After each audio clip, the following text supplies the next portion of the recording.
Hello friend, इस प्रश्न में दिए गए कि दो बिंदु आवेश जिसके मान क्रमशः 1 माइक्रोकूलम तथा ऋण 0.25 माइक्रोकूलम है, वायु में एक दूसरे से 0.40 मीटर की दूरी पर रखे गए हैं।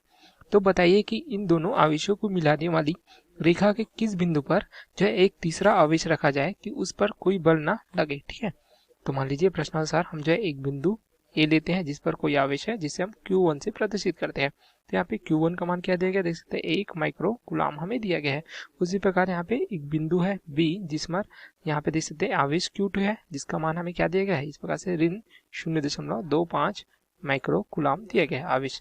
अब यहाँ पे दोनों को हम मिलाते हैं, इनके बीच की दूरी क्या दी गई है, इस प्रकार से हमें दी गई है, देख सकते हैं 0.40 मीटर दी गई है दोनों आवेशों के बीच की दूरी। यहाँ पे लिखेंगे 0.40 मीटर। ठीक है, अब इन दोनों आवेशों को मिलाने वाली, ठीक है, यहाँ पे रेखा पर किस बिंदु पर एक तीसरा आवेश है। तो मान लीजिए इस प्रकार से तीसरा आवेश यहाँ पे रखा गया है जिसे हम जो है Q से प्रदर्शित करते हैं, यह बिंदु C है।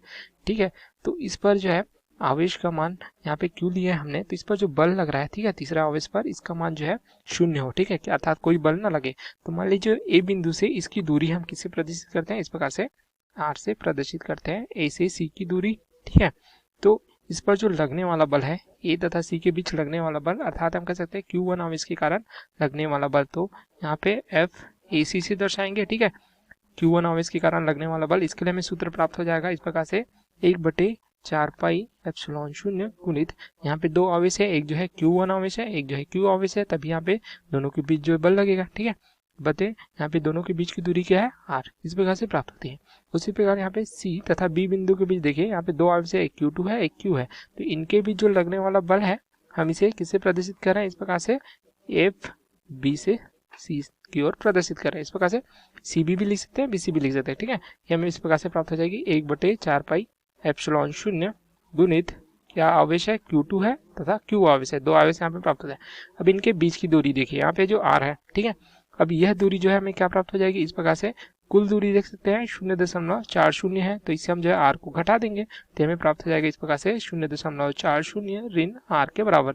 यह दूरी प्राप्त हो जाती है हमें B तथा C बिंदु के बीच की दूरी थी। यहाँ पे हमें क्या प्राप्त होगा, देख सकते हैं वर्ग हो जाता है दूरी का, तो हमें प्राप्त हो जाएगा 0.40 ऋण R पूरे का वर्ग, इस प्रकार से प्राप्त हो जाएगा।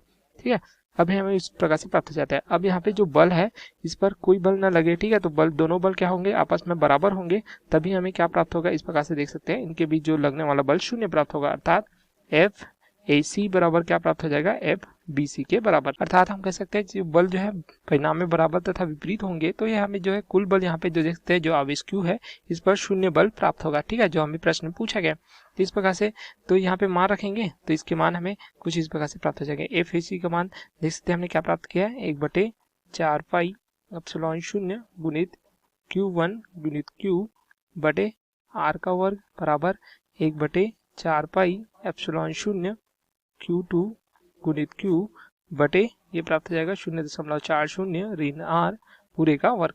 तो 1/4 पाई एप्सिलॉन 0 जो है आपस में कट जाएंगे। ठीक है, तो हमें इस प्रकार से जो प्राप्त हो जाएगा, Q आपस में कट जाएंगे तो क्या प्राप्त होगा हमें, Q1 बटे R का वर्ग बराबर क्या प्राप्त हो जाएगा, Q2 बटे, इस प्रकार से प्राप्त हो जाएगा 0.40 ऋण R, इस प्रकार से। ठीक है, पूरे का वर्ग। अब यहाँ पे Q1 तथा Q2 का मान रख देंगे। Q1 का मान दे सकते हैं 1 माइक्रोकूलम तथा Q2 का मान ऋण 0.25 माइक्रोकूलम। तो यहाँ पे ऋणात्मक मान को नहीं लेते, ऋणात्मक मान यह दर्शाता है कि जो है ऋण आवेश को दर्शाता है। ठीक है, तो यहाँ पे जो है धनात्मक मान ही हम लेंगे यहाँ पे, तो ये प्राप्त हो जाएगा 1 माइक्रोकूलम अर्थात 1 गुणित 10 का घात ऋण 6 कूलम। ठीक है, बटे R का वर्ग बराबर Q2 का मान क्या है 0.25 माइक्रोकूलम अर्थात इस प्रकार से 10 का घात ऋण 6 हो जाएगा।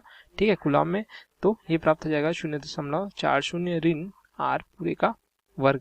10 का घात ऋण 6 आपस में कट जाएंगे इस प्रकार से, तो हमें क्या प्राप्त हो जाएगा, ये प्राप्त होगा 1/0.25, यहाँ पे तिर्या गुना यहाँ से हम कर सकते हैं R का वर्ग बटे प्राप्त हो जाएगा 0.40 ऋण R पूरे का वर्ग, इस प्रकार से। ठीक है, अब दोनों पक्षों में अगर देखें वर्गमूल करेंगे, या हम इसे सरलतम रूप में क्या लिख सकते हैं, 1/0.25 हमें प्राप्त हो जाता है 4 के बराबर, तो ये हमें प्राप्त हो जाएगा इस प्रकार से R का वर्ग बटे 0.40 ऋण R पूरे का वर्ग। अब दोनों पक्षों में वर्गमूल करेंगे। ठीक है, तो दोनों पक्षों में वर्गमूल करने पर जो 4 का वर्गमूल हमें क्या प्राप्त होता है, ये 2 के बराबर प्राप्त होता है, तो ये प्राप्त हो जाएगा R बटे 0.40 ऋण आर के बराबर। ठीक है, वर्ग जो है वर्गमूल करने पर कट जाएंगे।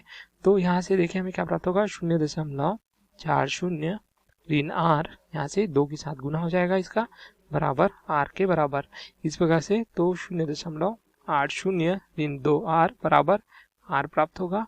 तो यहाँ से प्राप्त हो जाएगा हमें 0.80 बराबर आर धन 2 आर के बराबर। तो 3 आर बराबर हमें प्राप्त हो रहा है 0.80। तो आर बराबर हमें क्या प्राप्त होगा, 0.80 बटे 3। तो इसका मान प्राप्त हो जाता है 0.26 मीटर के बराबर। इस प्रकार से हमें आर का मान प्राप्त हो जाता है। आर क्या दर्शाता है, यह जो धन आवेश है, इस प्रकार से इसका मान हमने क्या लिया हुआ है देख सकते हैं, 1 माइक्रोकूलम का है। इस प्रकार से हम देखेंगे जो 1 माइक्रोकूलम का जो आवेश है, इसे जो है इस प्रकार से जो बीच में जो आवेश दिया गया है देख सकते हैं, इसके जो इस प्रकार मिलाने वाली रेखा, इस पर जो आवेश है Q, इससे दूरी को दर्शाती है, जिसका मान हमें क्या प्राप्त हुआ है देख सकते हैं, इसका मान प्राप्त हुआ है 0.26 मीटर के रूप में। तो यह दूरी क्या हो जाएगी, अर्थात C से B की दूरी हमें क्या प्राप्त होगी, इस प्रकार से घटाएंगे हम 0.40 ऋण 0.26, तो हमें प्राप्त हो जाएगा इस प्रकार से 0.14 मीटर के रूप में। तो यह दूरी हमें क्या प्राप्त होगी, इस प्रकार से 0.14 मीटर। ठीक है, तो हम कह सकते हैं कि जो पहला आवेश है 1 माइक्रोकूलम से जो है 0.26 मीटर की दूरी पर जो एक और आवेश है तीसरा आवेश, इस पर लगने वाला बल जो है 0 होगा।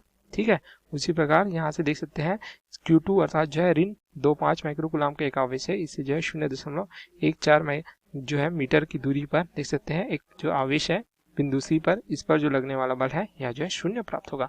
तो यही हमें दूरी पूछी गई थी। ठीक है, किस दूरी पर इसको रखा जाए कि यहाँ पर उसका कोई बल ना लगे। तो यहाँ पे इस दूरी पर अर्थात इस प्रकार से देख सकते हैं हमें जो दोनों बिंदुओं से A तथा B से जो दूरी प्राप्त होती है, इस पर अगर रखते हैं तो इस पर जो Q आवेश हमने दिया, इस पर कोई बल नहीं लगेगा। Okay, thank you.